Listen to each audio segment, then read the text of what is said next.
away. I'm just a breath away, losing my faith today. Falling off the edge today. I am just a man, not superhuman. I'm not superhuman. Someone save me from the haze. It's just another war, just another family torn. Falling from my faith today. Just a step on the edge, just another day in the world we live. I need a hero to save me now.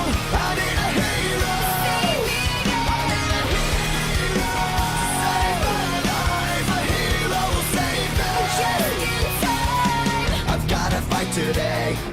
another day. Speaking my mind today.